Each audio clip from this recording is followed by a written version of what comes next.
Hi there from Chicago. I'm Mike Hall. Glad to have you with us here on this edition of Big Ten Today. We got a lot coming your way in the next hour. Basketball with Jordan Taylor in just a bit. 2 college football semifinal playoff games are on the horizon, including one just a few hours away. And that is indeed where we start off with our big story for today. Notre Dame and Penn State, 2 all-time iconic programs, set to meet up in a handful of hours in the Orange Bowl. The winner is moving on to the national championship game.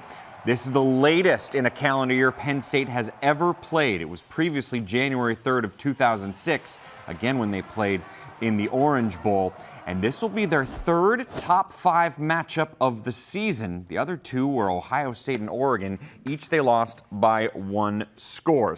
You see the history of Penn State in the Orange Bowl. This will be the 6th time they are playing in it. And we have a crew on site. Danny Rogers is in charge alongside Matt Millen and Jerry DiNardo. Let's check in with them right now.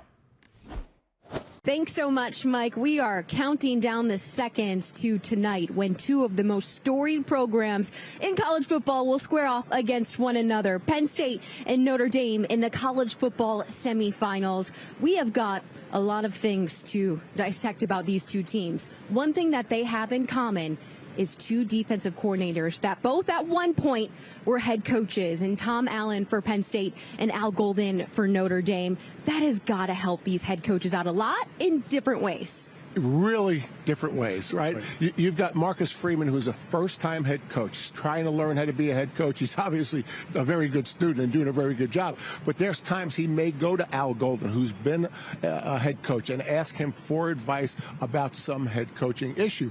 Tom Allen, on the other hand, Tom Allen knows more defense than James Franklin. If he doesn't, it was a bad hire, right? I mean, if I'm the head coach, I want my offensive coordinator to know more about my offense and my defensive coordinator to know more about my defense. But what Tom gives James is a manageable work schedule for James. Maybe there's a problem on offense. Maybe there's a discipline problem on the team. Maybe he has to raise money.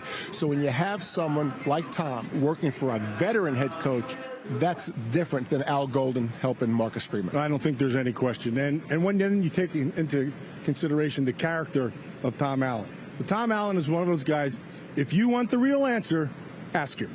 If you need the truth, go ask him. If you don't want that, don't ask him, because he's going to be completely honest with you. As a coach, he's one of those guys you want to play for. He's smart. He's one of those guys who's just right to the point, and he'll explain it, and he'll take time. And I think it's made a big difference here with his Penn State defense. One of the things that he is an excellent teacher. And so if you ever have the opportunity to be able to stand and watch practice and listen to him, or in the meeting rooms, he's one of those guys who gets up on the board and will not stop. And you're the same way. Just talking to you, I know you were. You're not going to stop until you know he understands. Right. The questions keep coming until you get the answers that you know are the right ones. I just think he's outstanding, and he's made a big difference here this year. And remember, James had a great interview with him because they played one another. Oh, yes, that's correct. There's no better interview, and James is an offensive guy by nature, so down through the years, he had a game plan against Tom's defense when Tom was the defensive coordinator at Indiana, and then when he became the head coach at Indiana. So 2 great defensive coordinators, 2 great hires for different reasons. Coach Allen deserves his flowers. I want to go back to week 2. Matt, we were in the same production meetings when Coach Allen got emotional talking about leaving Indiana, the program that he had helped build up, and it just showed so much about him as a person and how much he cares. Oh, he loved the kids. He's one of those guys who's fully vested. He's 100% in. He gets to know you on a personal level. He's one of those guys you can go to if you have a problem. He's one of those guys you can talk to. He's kind of like your dad away from home. You need one of those guys. Not all of them are like that. He was like that when he was at Indiana, and he's carried that over into Penn State. And I think it was just a tremendous hire, and I think it's the best thing that Penn State did in the offseason. He's kind of like a really good coach, too. I mean, he had some. Did I forget that? He had some good years in Indiana. Let's not forget that. Matt, you said it off air to me, and I think you're exactly right. He'll have another chance. Oh, absolutely. To be a head coach. Yep.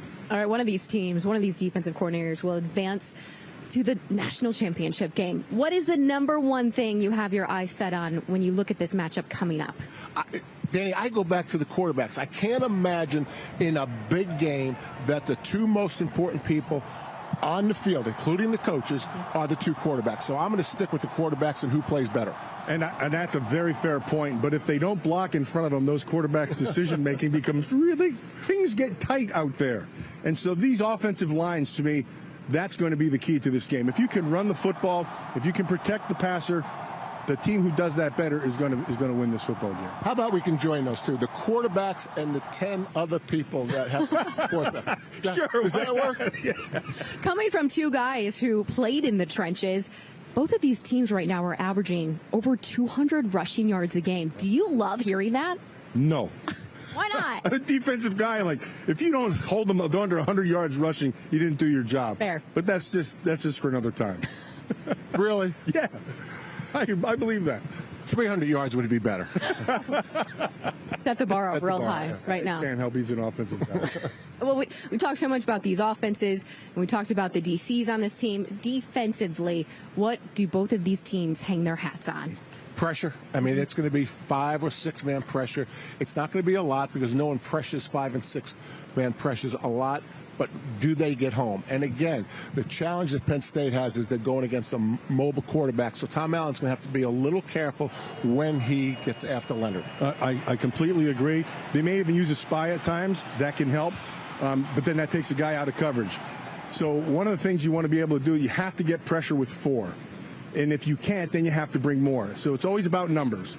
And so I think this offensive line of Notre Dame, I think it's a pretty good offensive line.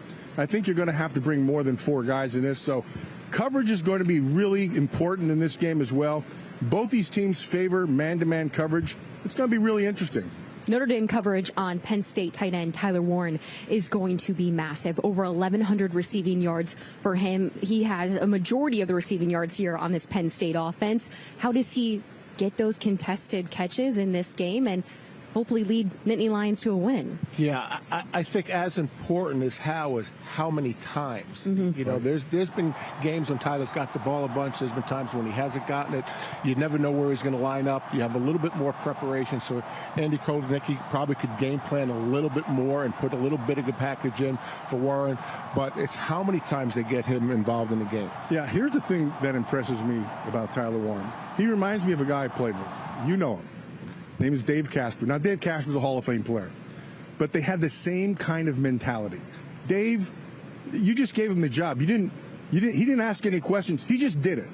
Tyler Warren is the same way to me. You just go get open. He does the job. You throw the ball to him, he'll catch it. I just think this kid he's got it.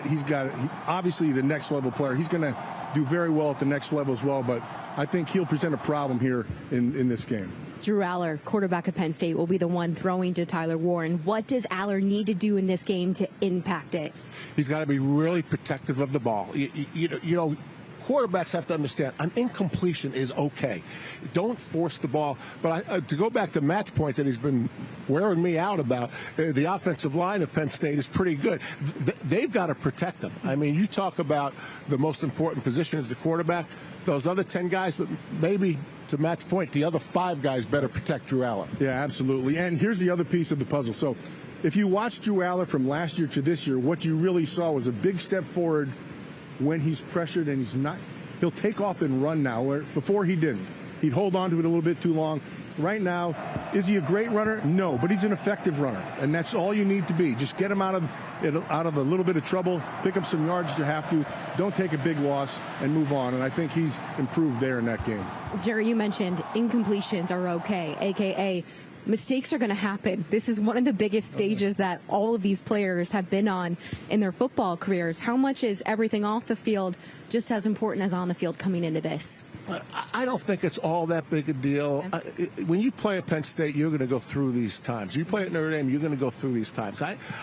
For these two programs, this has got to be standard operating procedure. This has to be nothing but another big game that everyone that played at our two schools have played in them, and we're going to play in them, and it's another big game. And if you're not used to playing big games at Penn State and Notre Dame, you haven't been paying attention. Yeah, I think that's very well said.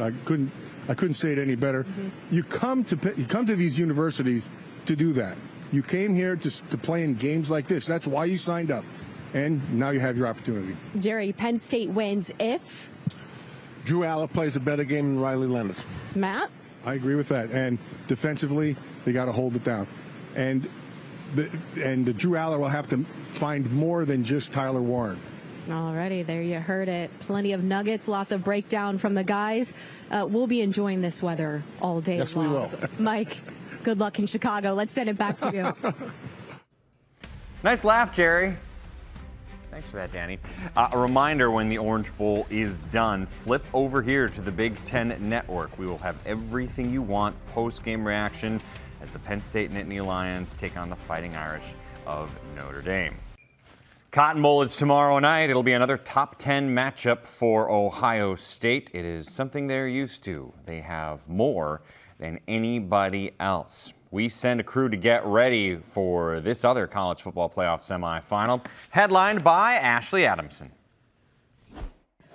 Mike, thank you so much. It is great to be here in the heart of Texas, counting down to this heavyweight CFP semifinal on Friday night. Both teams arrived in town Wednesday. The Longhorns had a 200-mile commute. The Buckeyes had a slightly longer flight and a flight delay from Columbus. But they're here, and nothing has fazed this team since this postseason started. As you look at the margins in their first two CFP games against Tennessee and Oregon, they have started fast. They have finished strong. Ducks were down 34-0 before they even ran a single play in Buckeye territory at the Rose Bowl. It has been so impressive to watch, and we're not sure that anyone can beat this version of Ohio State. Ashley Adamson alongside Yogi Roth and Jake Butt. And guys, we've talked with some of the guys about what has changed, and they've talked about some of the things in the players only meeting and all the rest. But from your point, from an emotional standpoint, what do you think the difference, Yogi, has been in the Buckeyes since the postseason has started? Well, look, I know that they weigh in every day. They haven't necessarily lost weight, but it feels as though they're playing a lot freer. They're playing lighter. We had a chance to talk to a bunch of players a week ago prior to the Rose Bowl, and they referenced what we've been hearing about over the last month. Is there was this players-only meeting where they aired whatever they needed to air after that loss to Michigan, and what they felt is they felt lighter walking out of that room. It made me think back in the day when I was coaching at USC. We had the best roster I'd seen up until this year's Ohio State team, and there was so much pressure. You need to win every game. You're on your way to win a championship. And it's hard, and somebody has to take the reins and say, guys, like, we just need to maximize our potential every snap. We need to have a great Tuesday. And it felt as though they looked like the team we all saw in training camp for the first time against Tennessee. They looked like they played free, and the players echoed that. Will Howard told us they play with that childlike joy that he grew up in Pennsylvania with. We saw that on display against Tennessee, on a huge display at the Rose Bowl, and I think that is allowing this team to not try to prove anybody wrong. I think they're just truly proving themselves right, man. That's exactly where I was going to go with this, and I think what you saw in the Michigan game was a team that felt like there was something to prove. It was a coaching staff, starting with Ryan Day, that honestly coached the game as if he had to prove something. What's changed to me is they're playing like a team that knows who they are, which is what we've been told by Urban Meyer and Jim Tressel and what we've seen on tape these past 2 weeks. One of the great and most talented college football teams of all time. That won't be the conversation because of the 2 losses in the season. But from a talent standpoint, and from the past 2 games, what the film says, this is an all-time talented special team. And I think what's also changed emotionally is not just the players, but the coaches too. Because the players have, what we saw offensively is Chip Kelly start to implement a game plan that has unlocked all of that potential. So it's been a full circle moment from top down, and all of a sudden they're looking up and saying, guys, we have 2 games standing between us to being crowned national champions. It's not a linear path, right? It's a bit of an unorthodox journey, but this team is certainly capable of doing that. You know, I think the best teams, Ash, they know. You said knowing. They know it's going to work out. I think the teams that are figuring it out and they're on a challenging path sometimes, they hope it works out. We hope it all works. This team has a confidence that's really grounded, and I think that it really turned after that Michigan game. You played in that game, man. Yeah. You know what that game is like. Talk to anybody in Columbus, and it is the biggest thing going. Well, it's just one game. And I think this team has turned the page to that one game. And I know Ohio State fans may say, we want to win that game more than anything. Do you want to win it more than a national title? Because I think you're seeing the best version of this team. I don't know their answer, but I do believe that this team has proven to be the most talented one in the country right now. They're the team that I think is the most confident in their ability. And you're right. The staff is calling it like, I know this play is going to work. And the players around the route, I know this route is going to work. And we've seen it play out over the last 2 games. They are the best team in America. I think it is really impressive when you see a team that is so focused and also so free, to your guys' point about how this team is just seems to be putting it together and they're threading that needle. You mentioned what they've been doing differently from a schematic standpoint and the offense and Chip Kelly. So walk me through what you've seen since the playoffs started, Jake. So when they hired Chip Kelly, a big reason was because of his run game. And you hear people say, run the dang ball. How are you going to run the ball is a key. And one of the key changes schematically is how Chip Kelly has run the ball. He is known historically as a zone. His base run game is built off the zone scheme. Zone, what you see, it's easy to see. There's no polars. The whole O-line is working in unison. What we've seen against Tennessee and what we saw against Oregon was the implementation of a gap scheme. So when you roll the tape, what I want you to notice is follow the polars. The polars are going to take you to the football. So what you see right here is Travion Henderson breaking off an explosive touchdown. He's following his polars. And then what you could do is you could start to play around with the play action. How do you defend that defensively? You have polars and run action to the right, and Jeremiah Smith coming full speed across the grain to the left. Another explosive touchdown. Back to the run game against Tennessee. What did I tell you? Follow the polars. There's Travion Henderson following his polar and his tight end. Another explosive touchdown, and we'll roll one more play action. You can see how the polars affect the back end of the defense. Here the safety comes rolling down. It's play action. Will Howard has all day to throw, and he hits Carnell Tate down the right sideline. So you go from a base zone scheme going completely away from what he's done historically to running more gap scheme, and it's unlocked levels of new capability in this offense.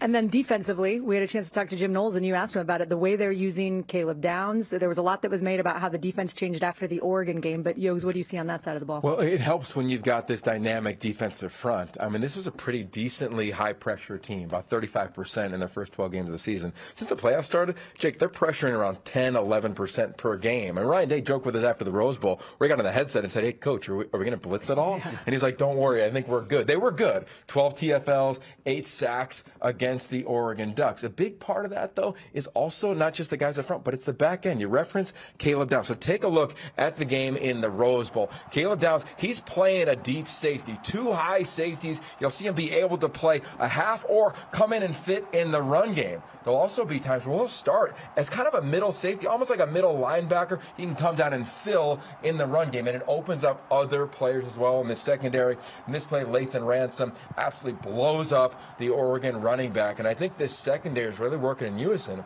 I think the freedom that Caleb Downs has in this scheme is allowing Ohio State to do so many things with him. And it's forcing the opponent. It's a big part of this game coming up on Friday night.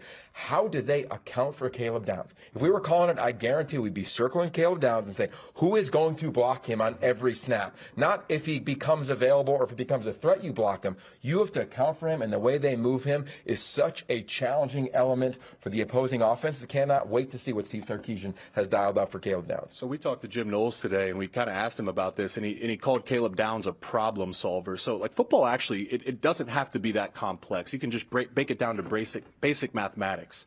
Cover 2, you have 2 high safeties versus cover 1. Well, if you have 2 safeties, that means they're back in coverage. If it's 1 safety, where's the extra safety go? The extra safety is going to come down into the box. Okay, so playing in the Big Ten against run-heavy teams, you're going to play single high safety, bring that extra safety in the box to stop the run. Well, against Tennessee and Oregon, to your point, Yoke, 25% cover 2. That's a season high and a statistical anomaly. But what they've done is they put Caleb Downs at about 10 yards from the line of scrimmage. And he doesn't have a traditional role. They've just said, go find the ball. Go solve problems. And I know this as a tight end. When you're in the run game, you're counting and communicating double teams, the D-line up to the linebackers. If a guy is 10 yards past the line of scrimmage, we don't account for him. We say that's too far past the line of scrimmage. The running back, go make him miss. But as soon as the ball snapped, Caleb Downs is at the line of scrimmage and smacking your running back in the mouth. He's so unique and so talented, and thankfully for Jim Knowles, he loves safeties in his defense, that it's hard to game plan because there is no defense like this because of what Caleb Downs can do. He's one of the founders of the 3 safety defense from way back in the day, and it's fun to see it showing up now. You know what I love is that I can ask you guys kind of a simple question, which is what's changed for Ohio State, and we can go 10 minutes like that. So there's some meat on the bone. I'm ready to run through a freaking wall right now. We're all sweating here. All right, we got a lot more coverage coming up from Dallas. It continues. on Thursday from AT&T Stadium. But for now, Mike, let's go back to you in Chicago. Thanks, Ash. And yeah, we've got tons of coverage Friday as well. Make sure you join us after the Cotton Bowl. Once again, we'll have a special post-game show recapping everything that happened between the Longhorns and the Buckeyes. A couple of basketball games on the men's side last night in the Big Ten. One of them was Illinois taking down Penn State by a lot. The thing about this is Kasparas Yakachonis, the star freshman, the leading scorer for the Orange and Blue, didn't play. He was a late scratch with a bruised arm that happened just before the game. Man, did it not matter.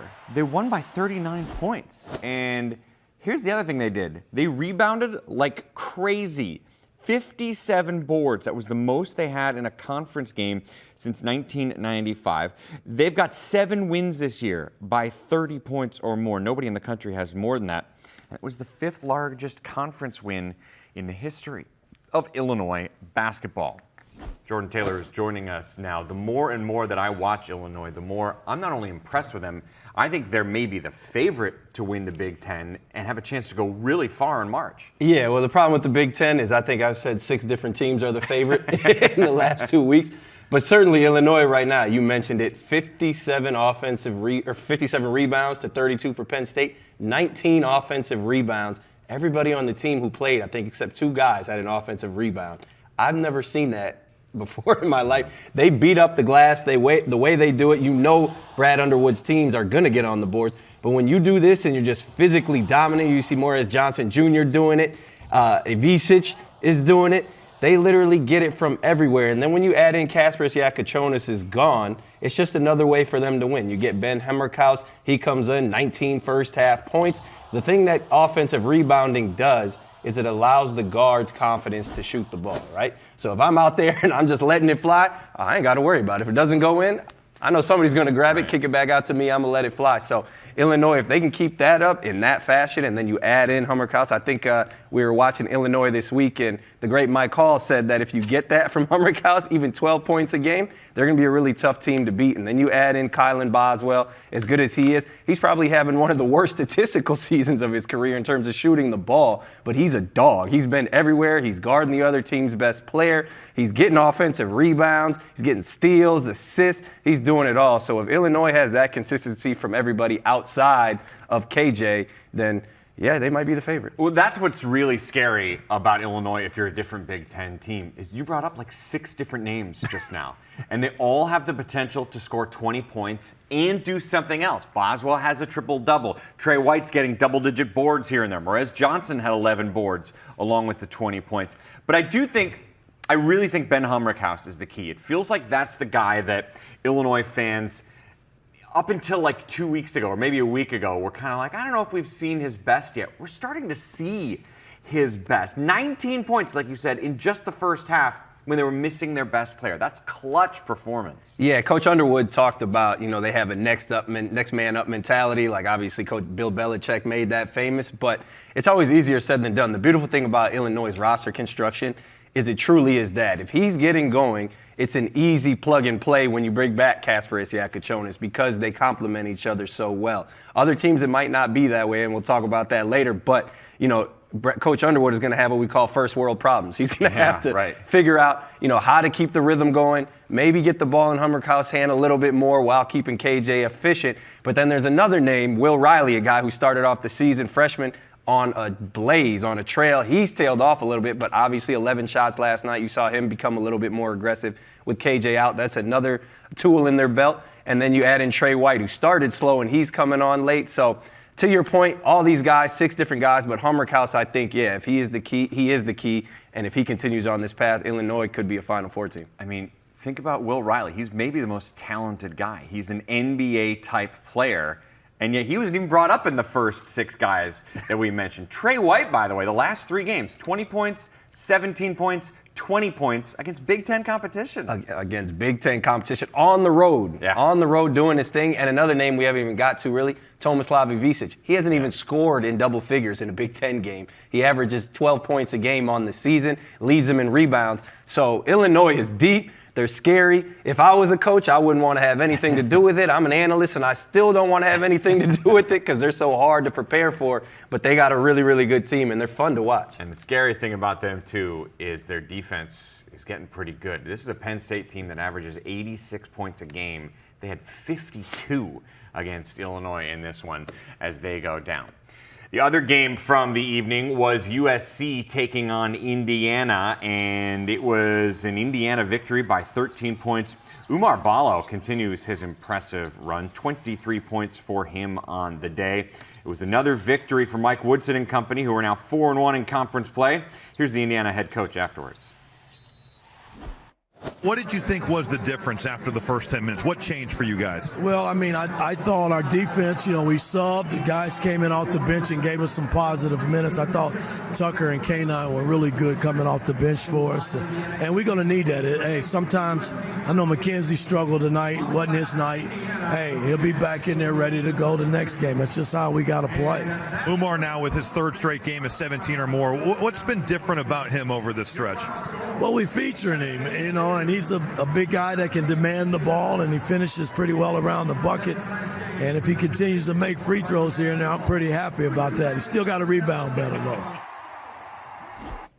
Now, Ballo ends up with 23 points. You hear them talk about McKenzie, as in McKenzie Mbako, who the last game they played had 20 points. Goose-egged it in this game. 0 for 8 shooting on the day, and they still win. Yeah, it's a little disappointing, honestly, if you're Coach Woodson, because you want to see a guy like Mackenzie Mbako rebound from a 20-point game. However, they still won by 13. And, oh, by the way, Reneau is not in the game. Right? Reneau not out there either. So don't look now, but Indiana is 4-1 in the Big Ten. I know a lot of people were down on them when Gonzaga steamrolled them or boat raced them, as Raphael Davis would say back a month ago. I was one of those people. Don't get it twisted. However, with Umar Ballo playing the way he is, they have spacing. Umar Ballo on the block. He's an old school big. He's a new school. He can catch it in the short roll. He can find guys. He's so impressive. But what's really been most impressive to me is Trey Galloway. He's got 6 assists his last 2. And Miles Rice, the guard play that they've exhibited against Penn State. One, just handling the pressure, but then getting the ball where it needs to go. And the aggressive nature of how they're getting downhill has been outstanding. And again, I think Malik Reneau, he does present spacing problems from time to time. However, this is what we were talking about with Illinois. They have a natural fit in terms of getting guys back together. Coach Woodson is going to have a challenge fitting Reneau back into the lineup. And you have to put him back in there, obviously. He's so good. He's so talented. He's the guy in that locker room. But how do you do that, right? And I think Coach Woodson, coming from the NBA, his background, it's going to be really fun and challenging for him to see how he can put that together while keeping the spacing and mixing back the old school big style that they have. Well, and that's the encouraging thing for Crimson and Cream fans is, again, all the guys, Reneau and Ballo and Rice and Mbako. How about Luke Goody providing the 3-point shooting that Indiana needed? 4 out of 5 from deep in that game. Yeah, well, Luke Goody coming over from Illinois, that's huge for them. Obviously he's not a guy who's going to go get you 30, but he spaces the floor, exactly what we're talking about. What he does, he kind of plays that 3-4, same as Mackenzie Mbako. And what it does, it allows Mackenzie Mbako to go back to his natural position, more that 4-3, because Indiana doesn't have that natural fit in their front court. Mackenzie Mbako, Reneau, Ballo, really big guys. It allows them to rebound the ball. However, it is difficult to find a rhythm for a guy like Mackenzie Mbako when you're playing the 3 and you have to attack off the perimeter, a lot of one-dribble pull-ups, things like that. Now he can attack closeout at smaller 4s and things like that. So having Luke Goody is huge. And again, Coach Woodson's going to have to figure out how to mix and max that lineup. People for decades have talked about how hard it is to win on the road in the Big Ten. The home atmospheres that we have in the Big Ten are not only difficult to win at, but they're just special to be in. And I feel like Indiana is right at the top. When they are good, like they are, at least right now in the Big Ten, it is tough to win at Assembly Hall. Yeah, when I was in school, Assembly Hall was loud and there was probably half filled. They didn't have the best teams all the time, but it is right on top of you. It's fun to play in. And USC did their thing. USC went in there, went up double digits and exposed Indiana. Perimeter defense could be a problem for them, but anytime you got that red and white behind you, it's going to be difficult to go in there and get it done. How good should Indiana fans feel? Again, this is a 4-1 start to conference play for them. There's a lot of games still to come. There's 15 more conference games, but how should they feel right now? They should feel, well, they feel good. They shouldn't feel that good because they should be excited. Haven't beat the cream of the crop yet. You know, Minnesota obviously got steam raced by Nebraska, but, you know, coming up next, they got a lot, right? They have, who is it? They have, excuse me, I forget, Illinois, at Iowa, Illinois, OSU, Northwestern, and Maryland coming up next. So this is where it gets tough. They're going to have to really test their mettle at Iowa. You just talked about winning in Carver Hawkeye is tough. Illinois, the way they're playing. So ask me that question again in about a week. When they're 4-1, it's different than if they're 8-2, let's say, in conference play. Then you're ready to talk about how good they are. You mentioned Illinois, by the way. USC also has Illinois coming up on the road on Saturday. Well, getting ready for the upcoming playoff semifinals again. Ohio State is rolling right now, partly because their offense has been so gosh darn aggressive. But look at their defense. 12 points a game is the best in the country. They give up less total yards and passing yards and yards per play than anybody else in the country. A lot of that credit goes to the defensive coordinator, Jim Knowles, who gave a few minutes to Ashley and Jake. The Buckeyes are in Dallas here with the defensive coordinator of Ohio State, Jim Knowles. Coach, thanks so much for the time. Welcome to Texas. I guess my first question is, what have you learned about the Longhorns in the last 7 days that you didn't know before you really dove into the film? Well, you never know the details until you watch. You know Coach Sark's reputation for being, really a master play caller, and you know, you might see bits and pieces during the season, but you don't really know the details of everything and how they do it until you spend all the hours watching. And then with everything he does, I still don't even know if you really know what's going on. I guess one of the advantages is you have a veteran and experienced defense, and you know now you've been in Columbus for a few years. You know these veterans really well. You've spent years with them. What is it about that, your defensive unit, that makes them special? You know, they play for each other. They do. They really do. And you got guys who could have moved on and they decided to come back. And, you know, being a part of that group for me is special because of how much they really give to each other. You know, that's what the game's all about. That's why we played it, right? It's the greatest team game there is. So, you know, take away all their 4-star, 5 stars and any money involved, that it boils down to that they really love each other and they love playing for each other. It shows up on tape. It shows up on the TV with them celebrating together. There's been an uptick in you running split safety defense, cover 2 defense. Kind of got a 2-part question. One, what went into that? And the other part would be, you've put Caleb Downs almost in a rover position and allowed him some freedom. So why have you called more cover 2, and what has Caleb done to allow you to sit in cover 2? Yeah, he's a great eraser. He's also a guy who can see the play before it happens. He's a great player, but he also studies, and he understands formations and offenses. So, two-part answer. I mean, playing that type of approach definitely helps protect you from explosive plays, but it also puts Caleb close to the action. You said a few weeks ago that you felt your unit got pissed off from the first Oregon matchup, and that led to a little bit of a run. Well, now here we are, and it seems the whole world is picking Ohio State to win once again. How do you keep your unit? How do you maintain that edge defensively? You know, it's we stick to the process. You know, and that may be an overused term, but it really comes down to the guys and the leaders who are in the room. I mean, the players are the ones who make that happen. You know, we don't talk about anything else besides, okay, what's the plan? How do we execute the plan? How are we going to do our job? And you got guys like JT, Jack, Caleb, Cody Simon, who's just an exceptional young man. I mean, these are great leaders who are just really serious about what they do. So they don't hear any of the outside noise. When they get upset, they get upset with themselves and they fix it. Last thing, Coach, and you talk about the outside noise. There was a lot of that at the end of the regular season after the loss to Michigan, and then you guys come out and have just been on a tear your first 2 games of the playoff. You stick to the process. You're doing the same things, I know, but what have you seen that's been different since the postseason started in your team? Oh, there's always a seriousness, and there's always really high expectations at Ohio State. But I think these guys learned that they can even turn it up another notch. Sometimes when we all do it, you feel like, you're right there, and you are. But then when times get tough, you realize that you have even another level you can go to. Well, if you have another level you can go to on Friday night, it will be impressive because it's been amazing to watch. We're gonna try. All right. Well, best of luck on Friday. We'll be watching. Thank you. Thanks, Coach. Well, from the defense to the offense, I mean, they were already a good offense during the regular season, but they've been at their best in the playoff, averaging 41 points a game and almost 500 total yards. For more on the offense, Ashley and Yogi now are joined by a special guest, Donovan Jackson.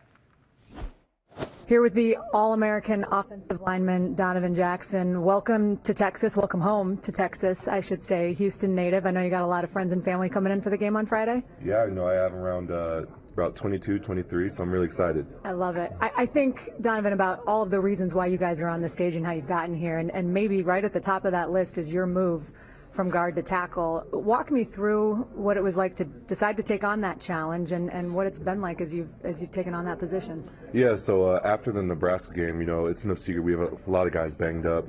We lost a Remington Award-winning center, we lost a potential All-American tackle, and we lost, Zid Mahalski. He was one of my closest friends. But Coach Fry and the rest of the coaching staff came to me and was like, look, man, we understand this season hasn't gone as well as you expected to. We expected you to play guard this whole year, but we need you to move out the tackle. And so, I'd be lying if I said I wasn't thrilled with the idea at first. First game going to a hostile environment against Penn State, but I knew deep down that okay, my team wants me to do this, my coaches want me to do this. It'd be selfish of me not to, I wouldn't say sacrifice, but give my all to this new position. But as soon as I figured out I was playing tackle that first week, I grinded, brought in extra guys for extra work. Jack and JT gave me no choice but to get better at tackle. They were killing me in practice for a minute, but just trying to gain confidence in a new position. Obviously at tackle is different footwork, different hand placements. You're on an island for the most part, so just gaining confidence in myself and just trying to be the best I can be for my team to succeed. You talked about it, used the word selfless, like your move from guard to tackle is selfless. Travion Henderson saying, yes, coach, bring in Quinshon, that's selfless. The way Emeka has embraced and helped lead Jeremiah Smith is selfless. There's a theme of selflessness in your team. Can you kind of talk about how special it is to be a part of such a selfless culture? It's very special because at the end of the day, all we want to do is win. It's very point blank and simple. What can we do to help the team win, and what can we do to compete at the highest level? So, my situation is just one of many. There's plenty of guys that are like, okay, what can I do to help the team win, or what can I do to help my unit succeed? And so, it's guys top to bottom trying to do stuff. Even guys on scout team trying to give us a better look. Guys who've never played a position before, but they realize hey, the guy I'm emulating this week does this, so I can do this to help these guys get a better look. The run game has really exploded these past few weeks. And when you talk about an elite run game, of course, there's X's and O's and, of course, talent at the running back position. But maybe an underrated piece is the attitude up front. Can you talk about the attitude that your unit takes on when trying to dominate in the run game? Yeah, so I was the offensive lineman, and it's all mentality. You can have the X's and O's, you can have the scheme all you want, but if you're not trying to get after it, it won't be a successful run play. So, we knew coming off the end of the season we didn't produce at the level that we wanted to, so we took that personal. So at that point going forward, we held ourselves to a higher standard. We knew that if we wanted to make the run that we knew we were capable of doing, it started up front. So, we held ourselves to a higher standard with, hand placement, everything like that. But at the end of the day, you got to be a dog. You have to get after it. You have to run off the ball. Coach Fry says you got to smoke off the ball all the time. So even if you have a perfect block, Coach Fry will be like, well, did you smoke off the ball here? And if you have to question your answer, he's like, well, that's not good blocking. That's not what we need. So just having that mentality of trying to, move the line of scrimmage so we can get our guys, our skill players in space to get those long plays. We could sit here and ask you a bunch more questions, but I'll just close on the most important one, which is, what are you more excited about, Whataburger or In-N-Out? My goodness, I'm glad you asked. This has been an argument in our locker room for so long. So many Cali guys, so many West Coast guys talking about In-N-Out.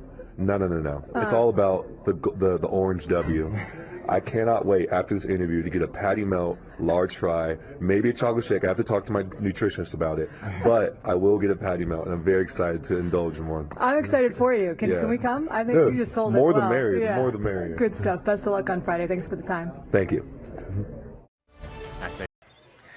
Was a top 10 battle on the women's side yesterday. USC won at Maryland by 5 points. Juju Watkins had 21 in the comeback victory. The Terps were up 7 in the fourth with a loud home crowd behind them, but they couldn't hold on as Maryland was hurt by going only 2 of 14 from threes. Here's what it sounded like after.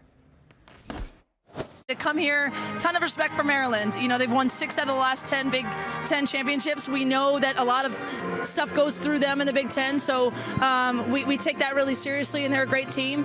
But we had to earn it. The momentum didn't just swing to us. We had to take it. This is a great team. We got several stops in a row, made some big buckets, but contributions from everyone. I'm really proud of our team because this wasn't easy. It's not supposed to be easy. I think they started doing a good job of punching it in to Kiki. We kind of got sealed too deep and got buried, and I think we had a few empty possessions towards the end. And, you know, in a top 10 matchup, you can't have back-to-back empty possessions, so I think that kind of hurt us down the stretch. But, I mean, yeah. Meanwhile, other action in another top 25 battle saw OSU win. Freshman Jelani Cambridge had 29 points, 22 in the second half. Sneaky Ohio State's now 15-0. Nebraska got a ranked win too, taking down top 20 Michigan State thanks to Alexis Markowski's 28 points. Gophers and Hoosiers pick up dubs as well. Here's a look at the big board. 3 big sports in college, and they all have action. Football, women's hoops, and men's basketball. We're going to end our show now by focusing on men's hoops. There you see a couple games can be seen on the Big Ten Network. Let's start off with Ohio State facing top 15 ranked Oregon. What are you looking for in this battle of some big O's? Matchups. You got Jackson Shelstad, Bruce Thornton, you got TJ Bamba and John Mobley Jr., and then you got Nate Biddle versus Aaron Bradshaw and Sean Stewart. However, Jackson Shelstad and Bruce Thornton is the one that I'm looking forward to most, the guard play. And we seen Jackson Shelstad a little bit. We saw him get busy against USC. We saw the Jackson Shelstad last time out against that Maryland defense that has given a lot of guards trouble. He gets it off the bounce, 52% for shooting 3 off the dribble. He needs to get out in transition and play with speed. That's when he's at his best. Yeah, you mentioned Bruce Thornton, the other guy in that matchup. In the last 4 games, twice he's gone off for 30 points or more, so he is indeed dangerous as well. Top 20 Purdue plays at Rutgers. We don't know exactly what the health situation is for the Rutgers freshmen, but we do know they're talented, and they're going to give Purdue a run. Yeah, we know they're talented, and I'm not sure how much the health situation matters against this Purdue team, the way they're playing right now. Coach Painter, I had him in Minnesota. I asked him what they need to do. He inserted Caleb First into the starting lineup. He's been tremendous, averaging 6 rebounds over the last 2, giving them a toughness. But then I asked him about Braden Smith, and Braden Smith is 37% in their 4 losses. I asked him if he was pressing, and he looked at me like that was the dumbest question on planet Earth, and it might have been because in the last 3, he's 25, 10, and 5. He's been a maestro in the pick and roll. He has been absolutely outstanding. And to stop him right now, I just don't know Rutgers is going to do. They're last in defense. Braden Smith has made 14 threes in his last game. You see up and unders, finding guys. He's doing literally everything you can do as a basketball player, as a point guard right now. Braden Smith has put in one heck of a season. 20 points in 3 consecutive games for him. We'll end with another game on our air. Washington against top 20 ranked Michigan State. Yeah, and this Michigan State team is the Michigan State team that your mom and dad used to love, man. This old school Izzo run, rebound run, low scoring. They're locking teams up. 12th in defensive efficiency, according to Ken Pom. They're holding their opponents to 29% from the 3, 25th in block percentage.